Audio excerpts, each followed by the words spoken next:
তো বন্ধুরা আজকের মতো টাটা। হ্যালো বন্ধুরা, তো সবাই কেমন আছো? আশা করি সবাই ভালো আছো। তো বন্ধুরা আজকে আমরা যাব কালিয়াগঞ্জে, বোন আর আমি। তো আমরা কালিয়াগঞ্জ যাওয়ার জন্য বেরিয়ে পড়েছি।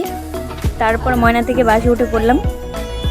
বাসে ওঠার পরে এতটা ভালো লাগছিল বলার কথা না, বাইরের হাওয়াটা এতটাই ভালো লাগছিল। আর ওয়েদারটা সেদিন অতটা রৌদ্র ছিল না, ওয়েদারটা বেস্ট ভালো ছিল। তো এইটার নেমে যাওয়ার পরে এইটার ইন্ট্রোটা নিয়ে নিলাম। তো বন্ধুরা আমরা এইটার নেমে গেলাম। এইটার নেমে যাওয়ার পরে আমরা এইটারে ঘোরাঘুরি করছিলাম কারণ গাড়ির অপেক্ষার জন্য। কারণ রবিবার সেদিন ছিল দেখে গাড়ি একটু প্রবলেম ছিল, টাইম না হলে গাড়ি আসবে না।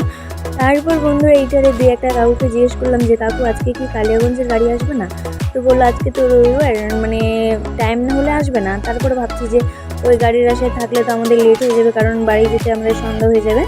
তারপরে কী করলাম, একটা অটোতে উঠে গেলাম। তো বন্ধুরা এইটার থেকে আমরা দেয়াবন নেমে গেলাম। নেমে যাওয়ার পরে তারপর বোন বলছে যে দিদি আমি কিছু খাবো, আমার খিদে পেয়ে গেছে। তো আমি আবার ভাবলাম যে ওর যখন খিদে পেয়ে গেছে তারপর দোকানে ঢুকে কিছু খেয়ে নিলাম।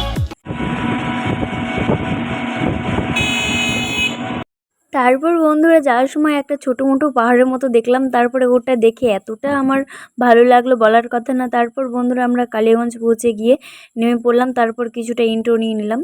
তো বন্ধুরা আজকের মতো টাটা, দেখা হচ্ছে নেক্সট ভিডিওতে।